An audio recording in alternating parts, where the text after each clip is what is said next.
إذاعة الرنا الدولية صوت أريتري مستقل. راديو إيرنا ناتا دمسي إرتراويان كوليج عد غيح ناي International Relation and Political Science Department كعدسيو منيستر مكلغال إثيوبيا قابل علي تكالات ميديان والكسواتن كسي كمسرتيو 7 مليون دبوب سوداناويان حدقات ميت ينصل الوام أرسات زيناغ تكتاتلو صنحكم كبرات سمعتنا زرزرو يقصل سرعة تمرتي إرترا بخبي تحسيلو بزلوان كوليج عد غيح قل ديبارتمنتات كعدسو مغانو منجسات ريديرنا حبيرام ازوم كم International Relation and Political Science زعمسلو ديبارتمنتات كعدسولو السمدبولو مخنيات نتمهارو بوقعو كانت زيت نقره حدثي تمهارو مقبال قنا دواب بيلوم كم زلو تفليتو رابعي عام تمهارو تراي حيزو تاريفو زلو ناي جورناليزم ديبارتمنتون حيزوهم زلو تمهارو مسمرق دو كبل مدبوت إيوخن زلو منجساتنا بتوسخ ملكتام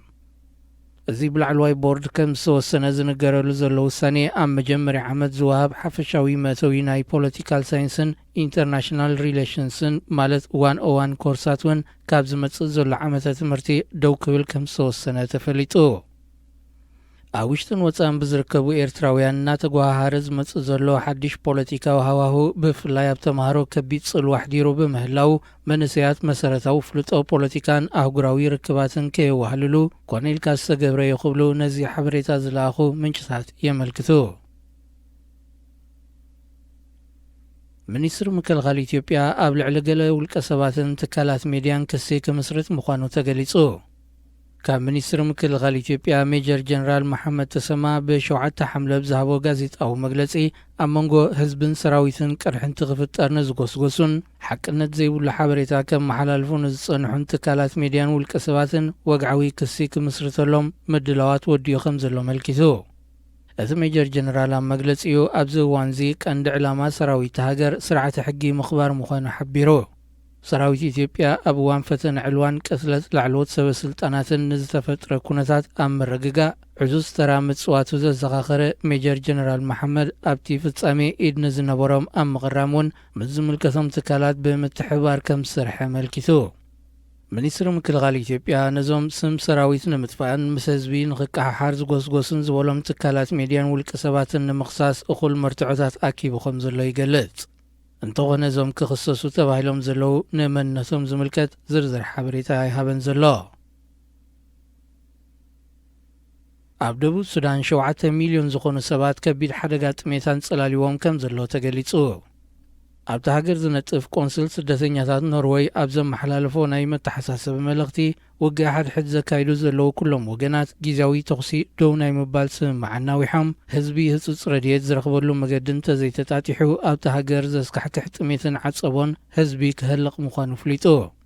نناصنتو نوح عمتات سغالس حزب دبوب سودان اب 2011 ناصنتو رقيبو كيعرف داغماي انصار دخنتن تميتن يقالس كم زلو زحبرتي برغيساو تكال بسب سروح تميت كساغي كم زيغبا ازخاخيرو كاب صباح ناصنتات حزو زجمره ناي سلطان قرقوز زبغسو كينات حد دبوب سودان بمليونات زغصور زيغاتات هاجر كبيت نورتهم كم زنابولو غيريو كابزم حدقات ميتان صلاليوم زلو سبات توم 860 تحت عدمه هتصانات يوم لعلى حدا نسبة 9 مليون دو سوداناويان بيت نبرتهم قديفهم أو اشتهاقرهم سمزاولو كخونن كلو كلتا نسبة 3 مليون كا أب يوغاندان إثيوبيان معسكرات سدسنياتات كم زركبو مزاقب تتصوعي سدسنياتات ودو بحورات آقرات يملكتو زينا أبزي فتصم إذاعة الرنا الدولية صوت أريتري مستقل. راديو إيرنا ناتا دمسي إرتراويان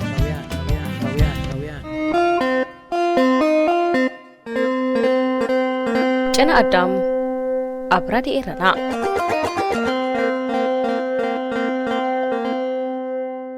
أب ورحكم بات نايزا حيسنيا زلنا عمت زي تفلالي دحر بايتا زلوهم إرتراويان موياويان إرترا هلو كونتات هاجر زرقستو صحف ناب محبراو ميديا زرقيحم نيروم اتوم إرترايان مهورات 16 ኮይኖም بملأتهم سموم بمسفار نت صحف بقانقا انجليزن تግርኛን ናብ محبراو ميديا زرقيحمو ንህሉ ኩነታት ኤርትራ ኣመልኪቶም ዘካየድዎ ዘተን ገምጋምን ዝሓዘ ልዕሊ 30 ነጥብታት ዘጠቓለለ ዓብይ ጽሑፍ ነይሩ። ኣብ ዝሓለፈ መደብ ጨና ኣዳም ንቀዳማይ ክፋል እቲ ትሕዝቶ ኣቕሪብናልኩም ነርና ክሳብ ቁፅሪ 20 ንዝነበሩ ነጥብታት ሓደ ብሓደ ርኢናዮም። ኣብ ናይ ሎሚ መደብ ትሕዝቶና ድማ ካብ ቁፅሪ 21 ጀሚርና ነቲ ዝተረፈ ትሕዝቶ እቲ ጽሑፍ ናባኹም ከነብሎ ኢና።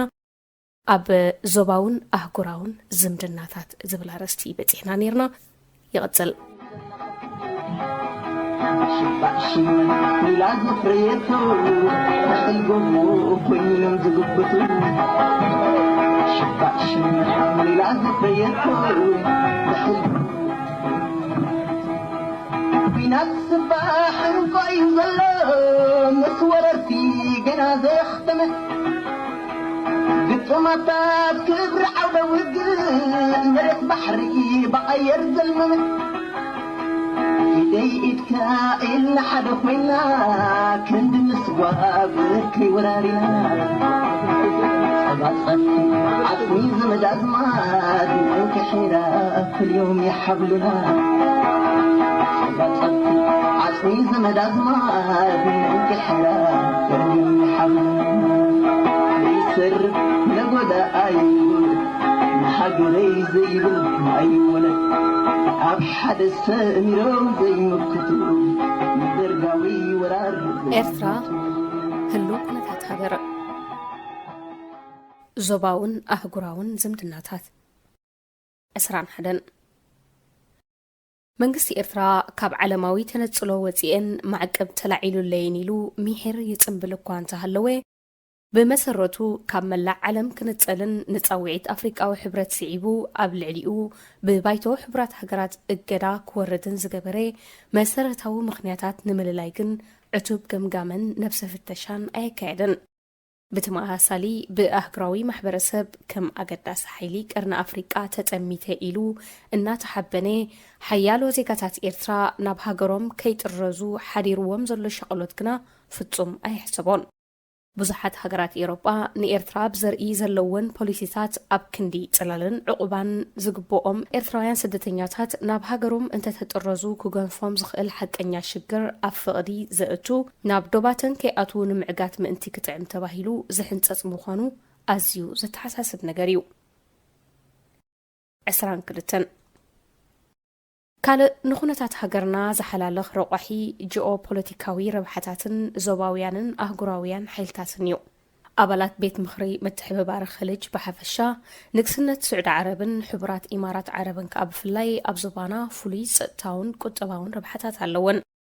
ናይ ሕቡራት መንግስታት ኣሜሪካ ዲፕሎማሳውን ስትራቴጂያውን ትካላት ብወገነን መንግስቲ ኤርትራ ብዛዕባ ምምዕባል ህዝቡ ፍጹም ተገዳስነትን ሓልዮትን ብዘይብሉ ሓደ ሰብኣይ ዝዝወር መንግስቲ ምዃኑ ንሃገራዊ ረብሓ ኣሜሪካ ዘሰጉም ረቋሒ ኮይኑ ረኺቦን ኣለዋ። ስለዚ እምበኣር ሃገራት ምዕራብ ይኹና ካልኦት ሃገራት ምስ መንግስቲ ኤርትራ ዝገብርኦ ዘለዋ ጽምዶ ሓደው ስደተኛታት ናብ ዶባተን ንኸይኣትዉ ንምክልኻልን ነቶም ድሮ ዝኣተዉ ድማ ንምጥራዝን ክጥዕመን ሓደው ድማ ጂኦፖለቲካዊ ሓሳባትን ንምርግጋጽ ክኽእላ ምእንቲ ዝገብርኦ ምዃንን ዝገርም ኣይኮነን። ብተመሳሳሊ ስርዓት ኢሳያስ እውን እንተኾነ በዚ ጽምዶ ቢሉ ዕድመ ስልጣኑ ንምንዋሕ ዳ እምበር ንሃገራዊ ረብሓ ኤርትራ ከውሕስ ከም ዘይኮነ ብሩህ እዩ። እዚ ሕጂ ኣብ ኤርትራ ዝኽሰት ዘሎ ፖለቲካዊ ምዕባለታት ብኣብ ውሽጢ ኤርትራ ዝተገብረ ለውጢ ዝመጽእ ኣይኮነን። መንግስቲ ኤርትራ ይኹን ዝመሓዘዎ ዘሎ ናይ ደጋ ሓይልታት ብዛዕባ ረብሓ ህዝቢ ኤርትራ ፍጹም ግዲ ዘለዎም ኣይኮኑን። መፍትሒ እማመታት 23 ኣብ መንጎ ኩላቶም ዝተቐንጠአ ዘይግነታዊ መሰሎም ንምምላስ ሰብኣዊ ክብረቶም ንምርግጋጽ ምስልን ተስፋን ሃገሮም ንምኹላዕ በብዝኽእልዎ ክጋደሉ ጸንሑ ኩሎም ኤርትራውያን ትርጉም ዘለዎ ምምኽኻር ምቅርራባት ሓቢርካ ምትዕያይን ምውሃሃድን ክህሉ ዘለዎ ግድን ነገር እዩ።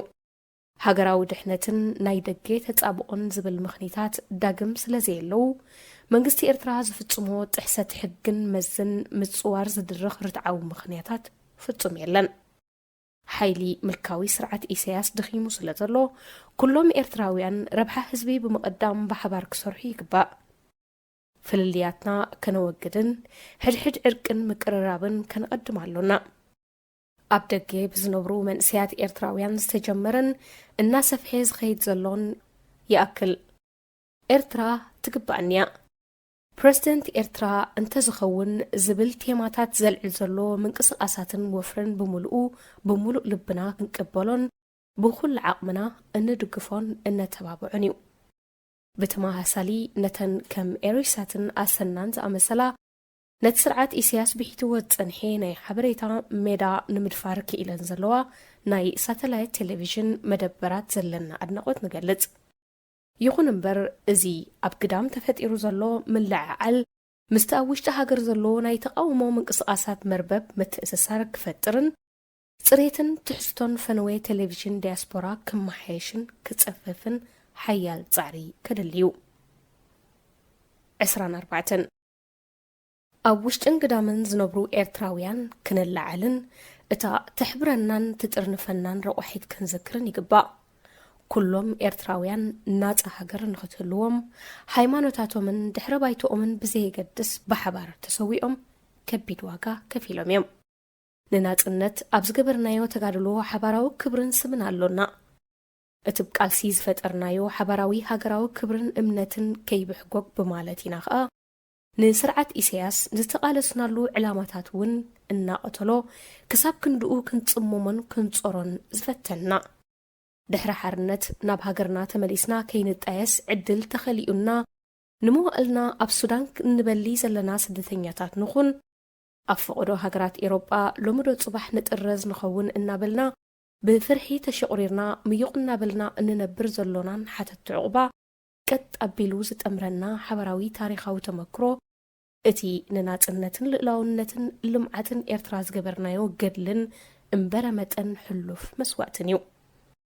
እዚ ንምስማሩን ንምክልኻሉን ኩሉ ጻዓትና ዝሃብናሉ ኤርትራዊ ሃገራውነት ግን ትርጉሙ ምርግጋጽን ምእዋጅን ልዕላውነት ኤርትራ ጥራይ ዘይኮነስ ኤርትራውያን ውልቃዊ ክብረቶምን ሰብኣዊ ማዕርጎምን መሰላቶምን ንምጉንጻፍ ዝኽእሎም ብሕጊ ዝተዋሕሰ ፖለቲካዊ ጽላል ከም ማለት ጌርና ንምርድኡ ይግባእናዩ إرنا هنا إذاعة إرنا الدولية 25 ملكاوي سرعة إسياس دحر دقيم نقلبي زي بلوم وشتاوي تقاماتنا ناي وزاي تحتتي كرالي اللوم يخون عبابيتو نمفتحهم كدناوي أي كإلن أب هاقرنا بوليتيكاو لوتي أب كربا كمت موخانو ككحات كتو زي كالحكيو ኣብ ዞባና ዘሎ ቁልጡፍ ለውጥን ኣብ ሃገርና ዘሎ ድጉል ኩነታትን በመነጽጻር ህዝቢ ኤርትራ ጸገማቱ ንምፍታሕ ዝኽእልዎ መንገድታት ኣመለላይ ሓበራዊ ርድኢት ክፈጥር ክኢሉሎ ኣብ ደገ ዘለና ኤርትራውያን ንፍልልያትና ንምፍታሕ ዝኽእል ምኽርን ናይ ዕርቂ ጥበብን ኣይጸንሐናን ስለዚ እምበኣር ፍልልያትና ብዘተን ዕርቅን ከነደቅስ ንሓድሕድና ብርህራሄ ብሕውነት ብምንሕሓፍን ብምክብባርን ክንዋሳሳእ ሓበራዊ ርድኢትን መርገጽን ክንፈጥር ከም ቀዳምነትና ጸብጺብና ዓቲብና ክንጽዕት ግዲ ይኾነናዩ 26 እዚ ንብዙሕነትና ይኹን ንድግነትናን ባህላዊ ጭውነትናን ብፍጹም ዘይውክል ስርዓት ኢሳያስ አፈወርቂ አንቂዱ በሜላ ዜግነታው መሰል ናይ ኩሉ ወገን ህዝብና ገፊፉን አሲሩን እዩ ሃገርና ዘካይዱ ዘለው ኢሳያስን ውሑዳት አርድእቱን ንብዙሕነትና ክብርታትናን ሃገራዊ ባህግናን ዘንጸባርቁን ዘይገጥሙን ዘይቀድውን ዕድመ ዝደፍኡ ናይ ደቂ ተባዕትዮ ጁንታዮም ከም ውጽኢት ናይዚ ኸኣ ህዝቢ ኤርትራ ከበሳዊ ይኹን መታሕቱ ኣደዳ ማእሰርትን ግፍዕን ሰቆቃን ኮይኑ ኣብ ልቡ ዝመልኣሉ ከየመለኽ ተኸልኪሉ ሰብኣዊ መሰሉ ተጋሂሱ ገለ ክፋላት ህዝብና ድማ ብዝደልይዎ ብሄራውን ቋንቋውን መርቆሒ ከይፍለጡን ከይስመይን ተኸልኪሎም እንርኢ ዘለና ኣብ ሞንጎ ኤርትራውያን ምትፍናንን ተሪር ዘይምቅዳውን ኣብ ዘዝኽሰተሉ ግዜ ካብ ነዊሓት ሒዞም ሕፍራትን ዓበይቲ ዓዲ ኣቦታትን ኣዴታትን ሃይማኖታውያንን ፖለቲካውያንን መራሕትን ነገር ከደቅሱን ሃገራዊ ዕርቂ ከስፍኑን ክጽዕቱን ጸኒሖም እዮም ንጻዕሮምን ጻዊዒቶምን እናመጎስና ካልኦት ክጽምበርዎምን ነተባብዕ ኩላትና كم مشغل حليفنا هجراو عرقي كون غخون من جدي كندلن مرتن سقاين هزبنا بحدقتن يقريتان كحون كفوسن إجامنا كنقبر دما يقبع 27 ዝተነጸሉ ወገናት ሕብረተሰብ ኤርትራ ኣብ መጻኢ ሃገርና ማዕረሰቦም እጃሞም ከበርክቱ ዕድል ክወሃቦም ግቡእ እዩ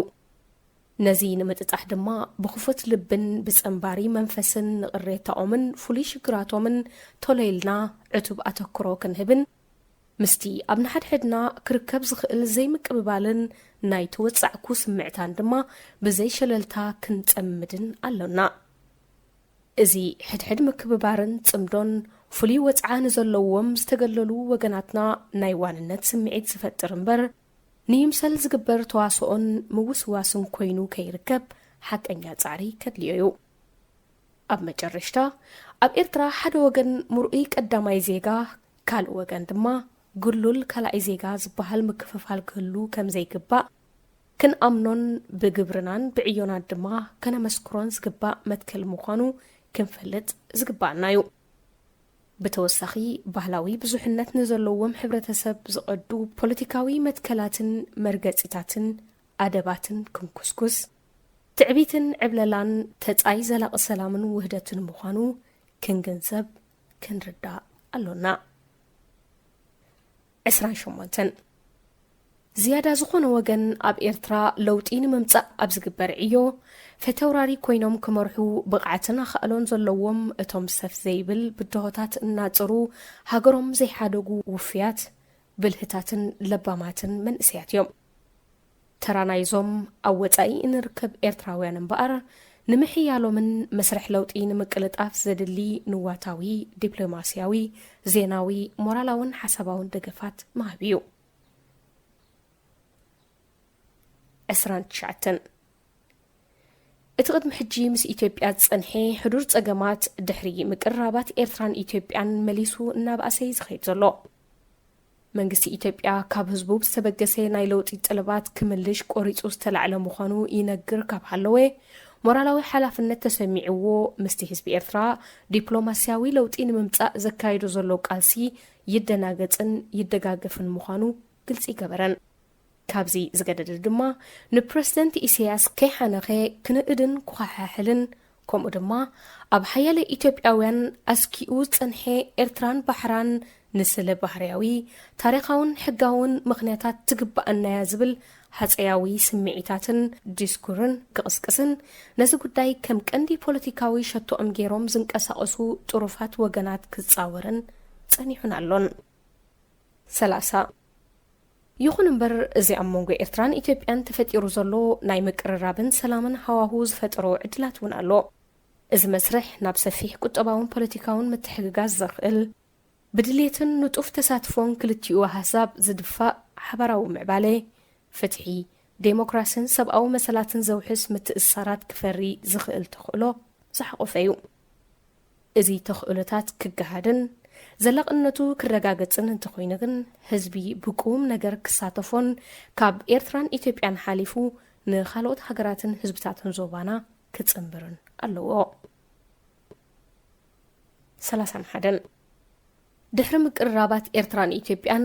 ኣብ መንጎ ገለ ኣባላት በርገሳዊ ማሕበራት ኤርትራን ኢትዮጵያን ምሕዝነትን ምትሕግጋዝን ምፍጣር ተኻኢሉስ እናዓበየ ይኸይድ ኣሎ ነዚ ዕድል ብምጥቃም ብንጥፈት ዝዋስኡ ኤርትራውያንን ውልቀ ሰባት ኤርትራውያን ውልቀ ሰባትን ውድባትን ብዛዕባ ኩነታት ኤርትራ ንመዘነታቶም ኢትዮጵያውያን ብቐጻሊ ክሕብሩን ከረድኡን ተስፋና ንገልጽ ካብዚ ዝሰላሰል ዘሎ ዘባዊ ምቅርራባትን ስርርዓትን ድሕነትን ርብሓን ህዝቢ ኤርትራ ቀዳምነት ከም ዘይወሃቦ ንጹር እናኾነ ይኸይድ ስለ ዘሎ ኢትዮጵያውያን ተጠባቕቲ ሰብኣዊ መሰላትን ጋዜጠኛታትን ነዚ ዘስካሕክሕ ሃለዋት ህዝቢ ኤርትራ ንህዝቦም ክሕብሩን ከረድኡን ንምሕፀን ናይ መንግስቲ ኢትዮጵያ ንሓድሕዱ ፍጹም ዘይቃዶ በቲ ሓደ ኢድ ኣብ ሃገሩ ዲሞክራሲን ፖለቲካዊ ብዙሕነትን ዘተባብዕ በቲ ካልእ ድማ ናብ ኤርትራ ዘሎ ንዲሞክራሲን ፖለቲካዊ ብዙሕነትን ዝጻረር ምልካዊ ስርዓት ዝድግፍን መርገፂኡ ብትሪ ክብዳህ ኣለዎ እዚ ናይ ምቅርራብን ሰላምን ሃዋሁ ንኤርትራውያን በርገሳውያን ማሕበራት ኣድማዒ ህዝባዊ ምልዓዓልን ፖለቲካዊ ተሳትፎን ዘኽእል መንገዲ ክንቅስም ዕድል ዝፈጥር እዩ። 32 ከም ምስ ካልኦት ጎረባብቲ ህዝብታት ምዞም ሕጂ ኣብ ሱዳን ንድሕሪት ክምለስ ዘይክእል ቃልሲ ብምክያድ መሰረታዊ ለውጢ ዘረጋግጹን ፖለቲካዊ ስርዓት ዝቕይሩን ዘለዉ ሱዳናውያን ኣሕዋትን ኣሓትን ጥቡቕ ዝኾነ ሓባራውን ማሕበረ ቁጠባዊ ይኹን ታሪኻውን ፖለቲካውን ባህላውን ዝምድናታት ኣሎና። ስለዚ ድማ ኣብዚ ካብ ሓደ ፖለቲካዊ ሃለዋት ናብ ካልእ ዝሰጋገሩሉ ዘለዉ እዋን ምስኦም ክንተሓባበርን ካብ ተመክሮኦም ክንመሃርን ከድልየና እዩ። ክሳብ ከምዚ ዝኣመሰለ ጭቡጥ ዝኾነ ምትእስሳራት ዝፍጠር ድማ ንለውጥን ዴሞክራሲን ዝጽውዕ ጠለባቶም ብእንኽእሎ ኣገባብ ድጋፍና ክንገልጽን ዝተበራበረ ሓይሊ ዜጋታት እንታይ ክገብር ከም ዝኽእል ኣድጊቕና ትዕዝብቲ ክንወስድን ይግባእ። ኣብ ጅቡትን ሶማልን ካልኦት ሃገራትን ምስ ዘለዉ በርገስያውያን ማሕበራት እውን ተመሃሳሊ ዝምድናን ምትሕግጋዝን ክንፈጥር ኣለና።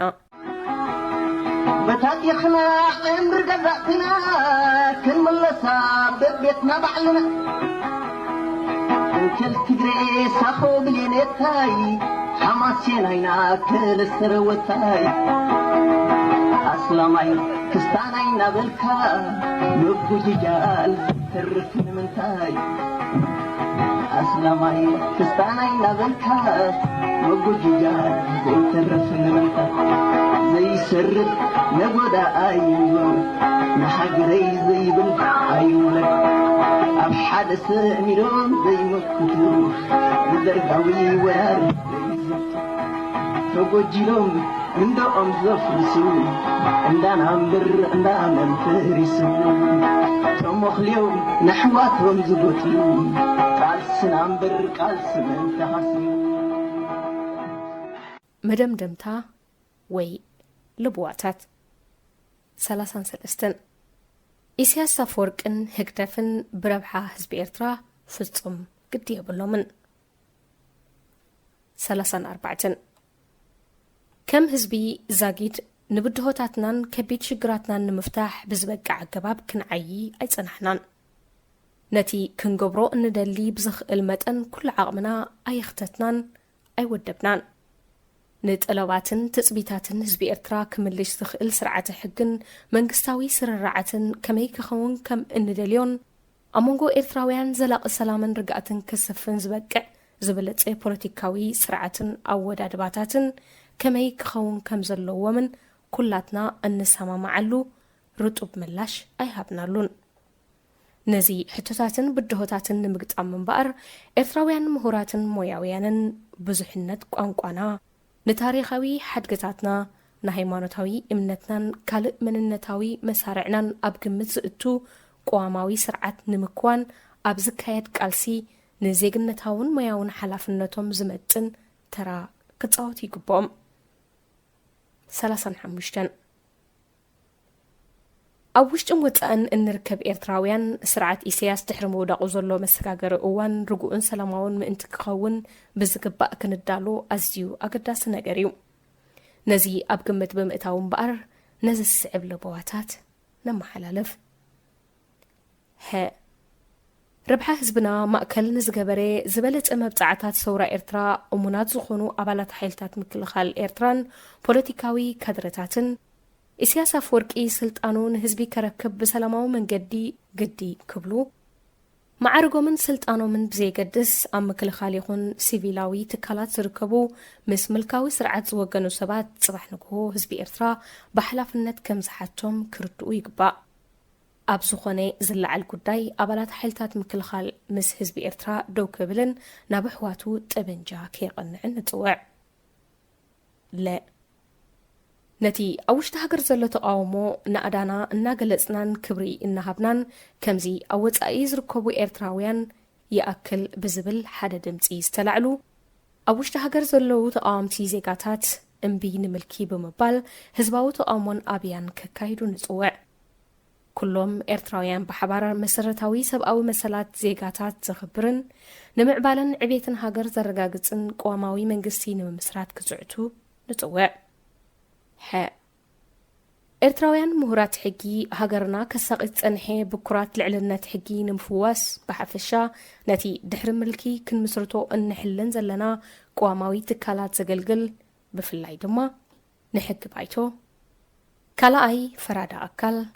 ሳልሳይ ቤት ጽሕፈት ኣኽባር ሕጊ ራብዓይ ኦዲተር ጀነራል ሓሙሻይ ሃገራዊ ባንክ ሻድሻይ ኮሚሽን ምርጫ ሻብዓይ ሕጊ ምርጫ ሻሙናይ ኮሚሽን ሲቪካዊ ኣገልግሎት ታሽዓይ ሕጊ ፕረስን ዝኸውን ንድፊ ሕግታት ንኸሰናዱ ካብ ሎሚ ኣትሒዞም ዕቱብ ምድላዋት ክገብሩ ንጽውዕ ብተወሳኺ ስራሕትን መዘን ሓይልታት ፖሊስ ጸጥታ ምክልኻልን ሲቪካዊ ኣካላትን ዝገዝኡ ሕጋዊ መዋቕራትን መትከላትን ኣብ ምንጻር ክትሓጋገዙ ድልዋት ኮይኖም ክጸንሑ ንላቦ ኤርትራውያን ክኢላታት ሕጊ ስነ ቁጠባ ሓካይም ሸቃሎ መምህራንን ካልኦት ሞያውያንን ተማሃሮን በብዓውዶም ኣብ ማሕበራት ክወዳደቡን ነቲ ኣብ ሃገርና መምጽኡ ዘይተርፎ ለውጥን መሰጋገሪ መድረኽን ክዳለውን ንጽውዕ ኣብ ዝተፈላለየ ኩርናዓት ሃገርና ዘገልግሉ ዘለዉ ሰብ ሞያ ኤርትራውያን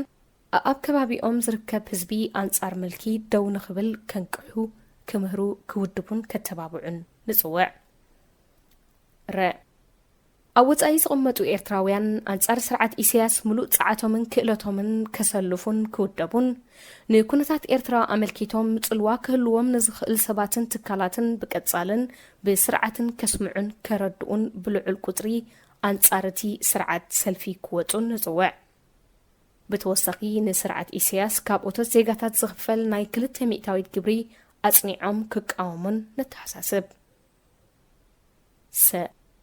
ከምቲ ኣብ ደገ ዝቕመጡ ሱዳናውያንን ኢትዮጵያውያንን ምልካውያን ስርዓታት ንምእላይ ኣብ ሃገሮም ዝካየድ ዝነበረን ዘሎን ቃልስታት ወሳኒ ተራ ዝተጻወቱን ዝጻወቱ ዘለውን ኣብ ወጻኢ እንርከብ ኤርትራውያን ከዓ ብተመሳሳሊ ኣብ ሃገርና ዝርከብ ህዝብና ለውጢ ንምምጻእ ኣብ ዝለዓለሉ ህሞት ብኩሉ ጉልበትናን ልብናን ከም እንሰምሮምን እንድግፎምን መብጽዓ ክንኣቱለና ከም ኩሉ ሰውራዊ ምንቅስቓስ ዝኸውን ኤርትራውያን መንእሰያት ንለውጢ ኣብ ዝካየድ ቃልሲ መሪሕ ተራ ክጻወቱ ኣለዎም ግዜ ከይወሰዱ ንእለቱ ክለዓሉን ቀንዴል ሓርነቶም ካብ ኢድ ፀቕጥቶም መንዚዖም ንዕኦምን ወለዶን ዝኸውን ታሪክ ክሰርሑን ኣበርቲዕና ንተባብዕ ማዕከናት ዜና ዲፕሎማስያዊ ባህሊ ኣብ ምስራፅን ትካላዊ ሰብነት ከም ዝህልዎ ኣብ ምግባርን ምልክን መልእኽትን ኣብ ምስዓርን ዝሕግዝ ብርቱዕ መሳርሒ እዩ ስለዚ ድማዮም መልእኽቲ ስርዓታት ኣብ ፕሮፓጋንዳን ሳንሱርን መጠን ዘይብሉ ባጀት ዝስልዑ ዛጌት ኣብ ወጻእ ዘሎ ብተቓለስቲ ፍትሒ ዝካየድ ማዕከናት ዜና በብውልቀ እምበር ንሓድሕደን እናተመላለኣ ብሓባር ክሰርሓ ይጸንሓን በዚ ድማ ሓቢርካ ካብ መስራሕ ክርከብ ዝኽእል ዝነበረ ሓይልን ኣድማዕነትን ክኽሰር ጸኒሑ እዩ ነዚ ኣብ ግምት ብምእታው ኩለን ዘን ብዓብዪ ትግሃት ተቓለስቲ ፍትሒ ክካየዳት ጸንሓ ናይ ሚድያ ትካላት ሕድሕደን ዝተሓጋገዛሉ መንገዲ ንምንዳይ ክዛተያ እዋኑ ዝጠልቦ ግዴታ እዩ ኣብ ወጻኢ ዝርከቡ ኤርትራውያን ብግዲኦም ዋንነት ተሰሚዕዎም ብንዋት ብገንዘብን ብሓሳብን ክሕይልዎን ዝከኣሎም ክገብሩ ኣምሪርና ንላቦ ነቶም ብመዘነትን ውዕውዕወንን ኣብ ዝካየድ ዘሎ ናይ ያክል ህዝባዊ ምቅስቃስን ወፍርን ዝተጸንበሩ ሓያለ ስነ-ጥበባውያን እናመጎስና ንህላወና ብረቂቕ ዝገልጽ ንቓልስና ፍናን ዝህብ ንህዝብና ዘብራብር ንባህግናን ሕልምታትናን ዘንጸባርቕ ዕቱብ ዕዮ ጥበብ ኣብ ምፍራይ ናይ ሓይሎም ዝያዳ ክሰርሑ ነዘኻኽር ኣብ ኣፋዊ ሕብረተሰብ ካብ ምሁራት ንላዕሊ ዝያዳ ስነ-ጥበባውያን ሓፋሽ ኣብ ምልዓዓልን ኣብ ምጽላውን ዝዓበየ ተራ ኣለዎም ነዚ ተገንዚቦም ስነ-ጥበባውያንና ዓቕሞምን ክእለቶምን ንውሃሃድ ክራኸቡን ሓቢሮም ክሰርሑን ህዝቢ ከዓ ንተበግሶኦም ክድግፎን ክምውሎን ሞራላውን ታሪኻውን ግዴታኡ ከልዕል ንጽውዕ ኣብ ሱዳንን ኢትዮጵያን ካብ ዝተገብረ ናይ ለውጢ ምንቅስቓስ ክንመሃር ምስኡ ዘለና ምሕዝነትን ምድንጋጽን ክንገልጽን ምስ ኣለይቱ ውልቀ ሰባትን ማሕበራትን ምትእስሳራት ክንምስርትን ኣለና ኣብ ኩሉ ዓውድታትን ጽላታትን ፖለቲካዊ ሰልፍታት ምስ ፖለቲካዊ ሰልፍታት በርጌሳዊ ማሕበራት ምስ በርጌሳዊ ማሕበራት ምሁራት ምስ ምሁራት ሃይማኖታውያን መራሕቲ ምስ መዘናታቶም ሃይማኖታውያን መራሕቲ ስግረ ዶባዊ ርክብን ምትሕብባርን ክንፈጥር ኣለና መንግስታት ኤሮጳ ኤርትራውያን ሓተት ዕቁባ ጽላል ዘድልዮም ኣብ ሓደጋ ዝርከቡ ሓቀኛ ስደተኛታት ምዃኖም ኣፍልጦ ክህባ ንፖለቲካዊ ሓሳባትን ልዕሊ መሰልን ድሕነትን ስደተኛታት ምስራዕ ደው ከብላን ንተጣበቕቲ ሰብኣዊ መሰላት ክከላኸላን ንጽውዕ ነቶም ምስ ምልካዊ ስርዓት ኢሳያስ ዝሻረኹ ዘለዉ ዞባውያን ሓይልታት ድማ ንዝምድንኦም ዳግም ግምት ክገብሩሉ ነተሓሳስብ ኣህጉራዊ ዶባት ኤርትራን ኢትዮጵያን ብመሰረት ብይን ኮሚሽን ዶብ ግዜ ከይወሰደ ኣባይታ ክምልከት ኣብ መንጎ ክልቲአን ሃገራት ንነዊሕ ከይተፈትሐ ጸንሐ ጉዳያት ብመሰረት ቅቡል ኣህጉራዊ ሕግን ስምምዓትን ክፍታሕ እናጸዋዕናን ንምግሃዱ እናሰራሕናን እዚ ሕጂ ምስ ጎረባብቲ ሃገራት ብፍላይ ከዓ ምስ ኢትዮጵያ ተጀሚሩ ዘሎ ምቅራባትን ናይ ሰላም ስምምዓትን ንድሕሪት ከይምለስ ክንከላኸለሉን ክንድግፎን ይግባእ መዚ ብዝተኣሃሰር ንኤርትራን ኢትዮጵያን ዝትንኪ ምስ ካልኦት ሃገራትን ትካላትን ዝግበር ዝኾነ ይኹን ስምምዓት ትሕዝትኡ ንህዝብታት ክልቲአን ሃገራት ግዜ ከይበልዐ ክንገሮን ክበርሃሉን ይግባእ ባህላዊ ሰላማዊ መሰጋገር ስልጣን ኣብ ዘይብለን ሃገራት መሰጋገር እዋን ዝተሓላለኸን ተሃዋስን ይትኸውን ንኤርትራ ብዝምልከት ንመሰጋገር እዋን ክሓላለኹ ዝኽእሉ ክልተ ረቕሒታት ኣለዉ ኣባይታ ዘይተመልከተ ዶባት ኤርትራን ኢትዮጵያንን ብኹረት ቅድሚ ሕጂ ኣብ ትግባረ ዘይወዓለ ንመሰጋገር እዋን ሕጋዊ መወከስን መቓንን ኮይኑ ክገልግል ዝኽእል ዝነበረ ቋመን እዩ ነዚ ጸገም ንምቅላል ተኽእሎታት ሓደገኛ ሳዕቤናት ንምንካይን ነቲ እንጋደልሉ ዘለና ለውጢ ህዝባውን ኣህጉራውን ደገፍ ንምርግጋጽ ክልተ ነገር ንእምም ህጹጽ ምምልካት ዶባትን ቋማውነትን إرنا هنا إذاعة إرنا الدولية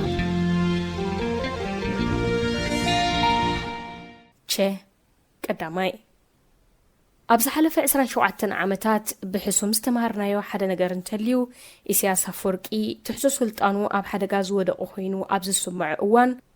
ኩናትን ምትፍናንን ናይ ምውላዕ ወይ ንኸይውልዑ ዝኾነ ገታ ስጉምቲ ዘይምውሳድ ባህርያት ከም ዘለዎ እዩ ሕጂ እውን እንተኾነ ኢሳያስ ኣፈወርቂ ካብ ተሓታትነት ንምህዳም ብዝኾነ ይኹን ምኽንያት ተመሃሳሊ ኩናት ክውልዕን ንምዕባለ ሰላም ክዘርግን ስለ ዝኽእል ንስለ ዘላቕት ሰላምን ምርግጋእን ክልቲኡ ሃገራት መንግስቲ ኢትዮጵያ ዶብ መሰረት ስምምዕ አልጀርስን ብይን ኮሚሽን ዶብን ብህጹጽ ኣባይታ ክምልከት ክደፍእን ካብኡ ዝጥለብ ሕጋውን ሞራላውን ግዴታ ክፍጽምን ንጽውዕ መንግስቲ ኢትዮጵያ ምስቲ ኢሳያስ ኣፈወርቂ ልዕሊ ምምልካት ዶባት ምርግጋእ ኢትዮጵያዩ ዘገድሰና ብዝብል ፈሊጥን ምኽንያትን ጉዳይ ዶብ ሓንሳብን ሓዋሩን ከይዓርፍ ንምድንጓዩ ዝወሰዶ መርገጺ ምስ ስምማዑ ድማ ንኽልቲአን ሃገራት ዘይርብሕን ሓጺር ዝጠመተን መርገጺ ምዃኑ ነዘኻኽር ካልኣይ ጉዳይ ቀዋምነት ሓደ ካብቲ ህዝብና ብዓሚቕ ልቦና ኣርሒቑ ብዝጠመተ ራእይ ብመንፈስ ዕርቅን ምንሓሓፍን ክሕዞ ዝግብኦ ጉዳይ እዩ ንቕዋም 1997 ብዘርኢ ኣብ መንጎ ህዝብና ዕቱብን ሸለል ክበሃል ዘይግብኦን ዘይከኣልን ፍልልያት ኣሎ ብዙሓት ኤርትራውያን ንቕዋም 1997 ሲቪላዊ ሓርነታትን መሰላትን ዘውሕስን ዝከላኸልን ሓያል ዓናቕስ ዘለዎ ኣብ ምንዳፉ ኣማኢታ ሽሓት ኤርትራውያን ብዕቱብነትን ብዋንነትን ዝተሳትፍዎ ኣብ ሃገርና ለውጢ ንምምጻእ ንዝተገብሩ ከም ናይ ጉጅላ 15 ስርሒት ፈርቶን ዝኣመሰሉ ምንቅስቓሳት ድርኺትን መወከስን ዝኾነ ብሉጽ ሕጋዊ ሰነድ ገይሮም ዝጥምትዎን ዘኽብርዎን ኣለዉ ብኣንጻር እዚ ብዙሓት ካልኦት ኤርትራውያን እቲ ቅዋም ክነደፍን ከሎ ኣግላሊ ከም ዝነበረ መንፈሱን ትሕዝትኡን ንኽብርታት ህዝባዊ ግንባር ሓርነት ኤርትራ ጥራይ ከም ዘንጸባርቕ ንጉዳይ ቋንቋ ባንዴራ ዋንነት መሬት ቅርፂ መንግስቲ ዝትንኪ ዓንቀጻቱ ድማ ዕቱብ ኣበር ከም ዘለዎን ዝኣምኑ ኣለዉ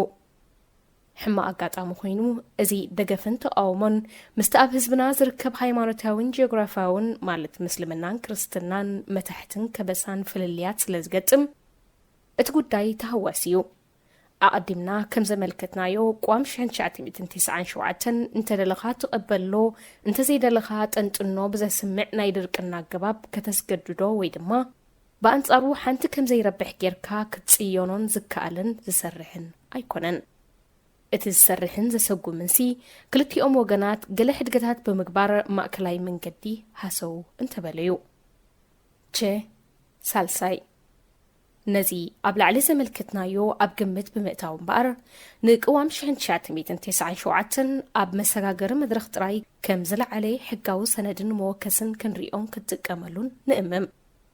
እዚ እንብለሉ ዘለና ኣውራ ምኽንያት ንሰላማዊ ምስግጋር ስልጣን ዕውት ኮይኑ ንኽወፅእ ካብ ዘለና ድልየትን ኣብ ሃገርና ለውጢ ክመርሑ እንጽበዮም ዘለና ሲቪል ይኹኑ ኣብ ሰራዊትን ትካላት ጸጥታን ዝርከቡ ዜጋታትና ዘኽብርዎን ንመሰጋገሪ መድረኽ ዘገልግል ዝለዓለ ሕጋዊ ሰነድን መወከስን እንተደኣ ዘይሃልዩ ዕግርግርን ግጭትን ክፍጠር ዓብ ዕድል ኣሎ ኢልና ስለ እንሰግእን እዩ ድሕሪ ዕውቱን ሰላማውን ናይ ምስግጋር መድረኽ ህዝብና እንተደልየ ብኸፊል ንገለ ዓንቀጽ እንተዘይደልየ ድማ ብጃምብላ ንብምልኡ ነቲ ቅዋም ናይ መምሕያሽ ወይ ድማ ናይ ምትካእ መሰል ስለ ዘለዎ 36 ድሕነትን ዕቤትን ኤርትራ ዝረጋገጽ ንሃገርና ካብ መቑሕ መላኺ ኣውፂና ዕርቀ ሰላም ኣሕዋት ኣዊጅና ብዝቐልጠፈ ፍትሓዊ ፖለቲካዊ ምስግጋር ምስ ንገብር ጥራዩ ኣብ መወዳእታ ነዚ ጋህዲ ንምግባር ኩልና ሓቢርና ክንዕጥቐሉ እንኽእልን ዘለናን ባዕልና ኤርትራውያን ጥራይና እቲ እንደልዮ ዘለና ለውጢ ድማ ዕድመን ጾታን ሃይማኖትን እምነትን ዘርእን ዓሌትን ዞባን ጂኦግራፍን ከይፈለየ ወሰን ኢሉ ንኹሉ ኤርትራዊ ወይ ኤርትራዊት ዘረብሕ ክኸውን እዩ ዘለዓለማዊ ክብርን መጎስን ንሰማዕታትና ርሑስ በዓል ናጽነት ንመላእ ህዝብና ዓንዶም ገብረ ገርግስ ኒውዮርክ ሕብራት መንግስታት ኣሜሪካ ኣስያ ዓብደልቃድር ናይሮቢ ኬንያ ኣሰፋው ተኸስቴ ካሊፎርኒያ ሕብራት መንግስታት ኣሜሪካ ዓወት ወልደ ሚካኤል ኦንታሪዮ ካናዳ በረኸት ብርሃነ ወልደኣብ ኣዲስ አበባ ኢትዮጵያ ሃብታብ የማነ ዕቁባዝጊ በርን ስዊዘርላንድ ከዲጃ ዓሊ መሐመድ ኑር ለንደን ዓባይ ብሪጣንያ ሜሮን ሰመዳር ካሊፎርኒያ ሕብራት መንግስታት ኣሜሪካ ጳውሎስ ተስፋ ገርግሽ ኦንታሪዮ ካናዳ ሳቢን መሐመድ ጎቲንግን ጀርመን ሳልሕ ዩኑስ ፖሎ አልቶ ሕብራት መንግስታት ኣሜሪካ ሳሙኤል እማሃ ጸጋይ ኦንታሪዮ ካናዳ ሳራ ዕቁባይ ማንቸስተር ዓባይ ብሪጣንያ ወልደ ልዑል ቀላቲ ድራር ኢጣልያ ቫኔሳ ፀሐዬ ለንደን ዓባይ ብሪጣንያ ወጅዳን ዑስማን ኦቶዋ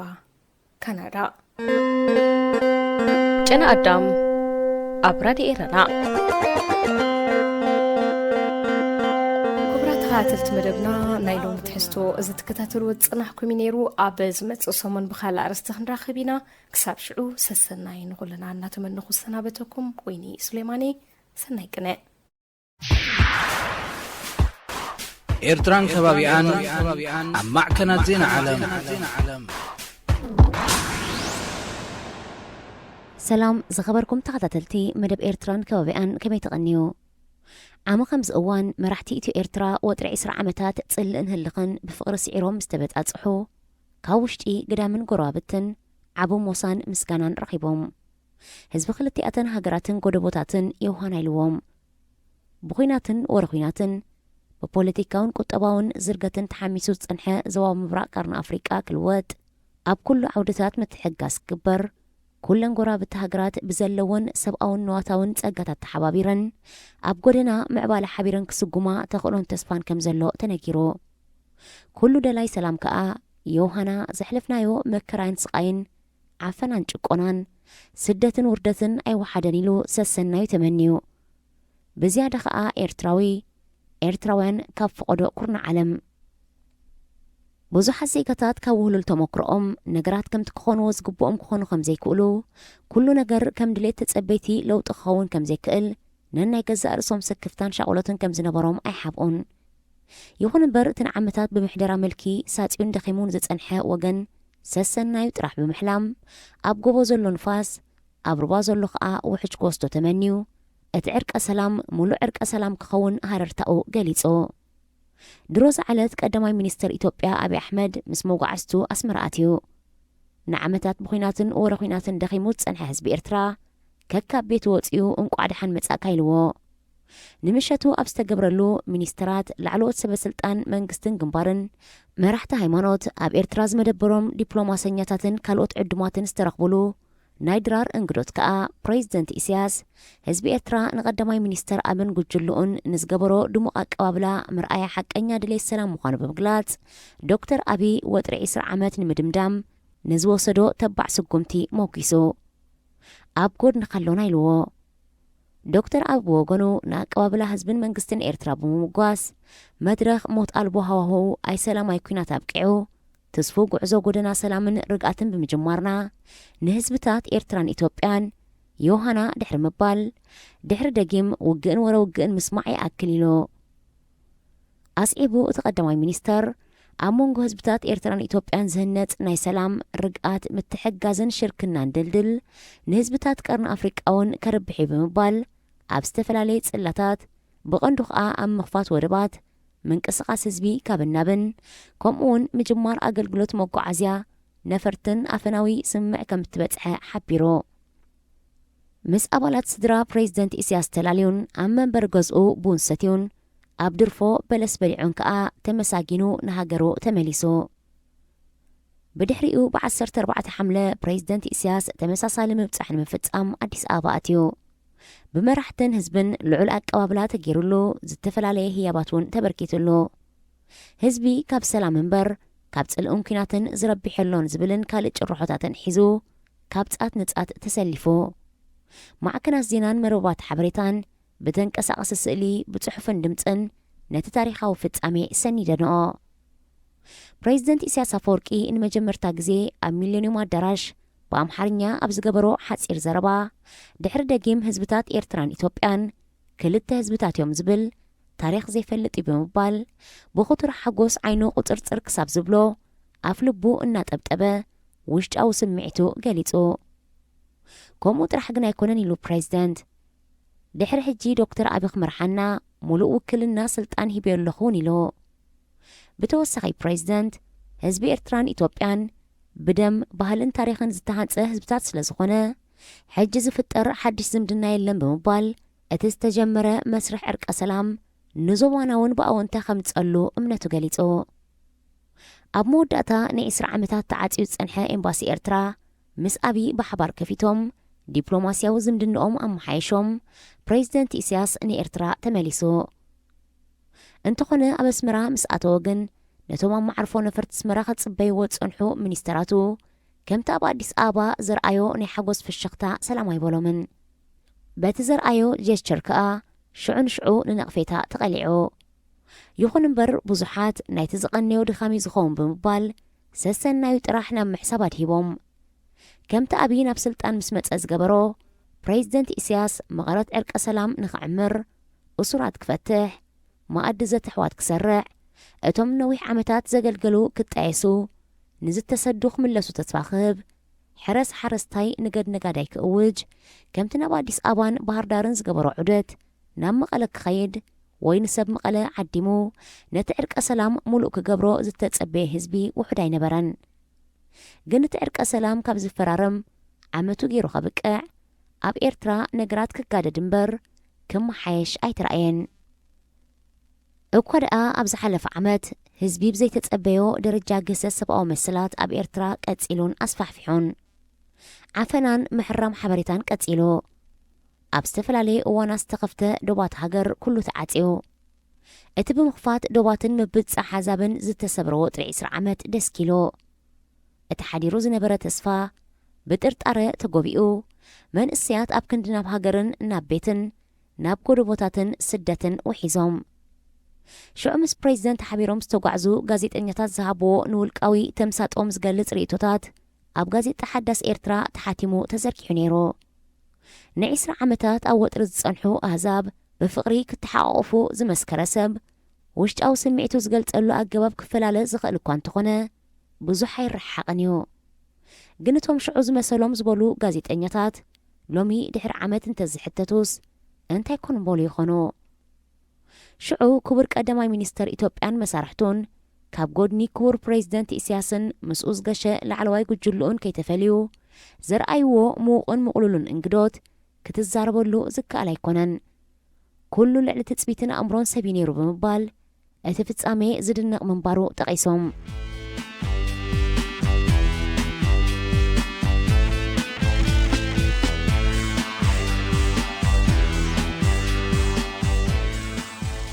ሓደ ካብቶም ጋዜጠኛታት ሓላፊ ክፍሊ ሬድዮ ግርማይ በርሀ ክልቲኣቶም መራሕቲ ብዘቕርቦ ዝነበሩ መደረን ዘንጸባርቕዎ ዝነበሩ ምትሕቑቓፍ ምስዓም ዘርእይዎ ዝነበሩ ውህደትን ፍቕርን ነቲ ክልቲኦም ህዝብታት ዝኸሰርዎ ዕድላት ብዝቐልጠፈ ግዜ ንምድባሱ ቆሪጾም ተላዒሎም ከም ዘለዉ ዘርእዩ ነይሩ ኢሉ ግርማይ ኣብዚ ነጥቢ እዚ ስለምንታይ እንተተባህለ እውን ነቲ ክሪኦ ዝቐነየ ዓሚቕ ስምዒት ኣብ ግምት ብምእታውሲ እቲ ዝመሰለ ኢሉ ብዙሓት ንስምዒትን ኣረኣያን ግርማይ ዓሲምባ ዝካፈሉ እውን ኣይሰኣኑን ይኾኑ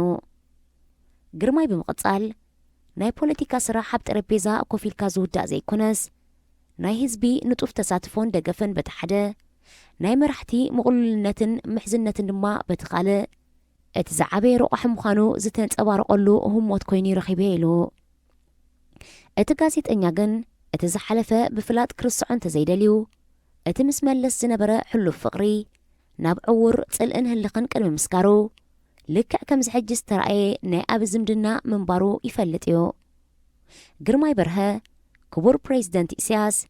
ዝተፈላለየ ኣገባብ እናተጠቕመዩ ንህዝቢ ኢትዮጵያን መራሕቱን ብንጹህን ክፉትን መንፈስ እቲ ከመሓላልፎ ዝደሊ ዝነበረ መልእኽትን ፍቕሩን ዘመሓላልፍ ነይሩ እቲ ኣዝያ ዝመሰጠትኒ ከዓ ፕሬዚደንት ኢሳያስ ቀዳማይ ሚኒስተር ኢትዮጵያ ነበር ሃይለማርያም ደሳለኝ ከኣቱ ምስ ረኣዮ ካብ ኮፍ መበሊኡ ተንሲኡ ምስዓሞ ዝተሰማዓኒ ነገር ክጻወር ይከኣልኩን ነቶም ኣብ ግዜ ደርግ ዝነበሩ መራሕቲ ኾነ ናይ ኢህወደግ መራሕቲ ኩላቶም ሓቒፉ ብኽብሪ ምስዓሞም ኣብ ልቡ ፍቕሪ እምበር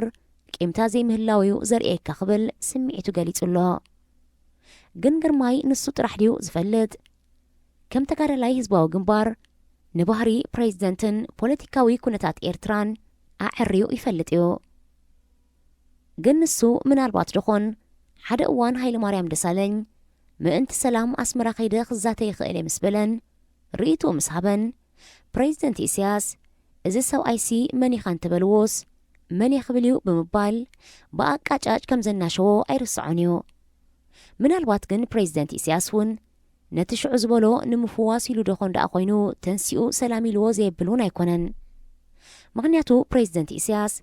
ከምዚ ሕጂ ኣፈወርቂ ዝገልጾ ዘሎ ምስ መቓልስቱን መጓዓዝቱን ሓይልን ጭካነን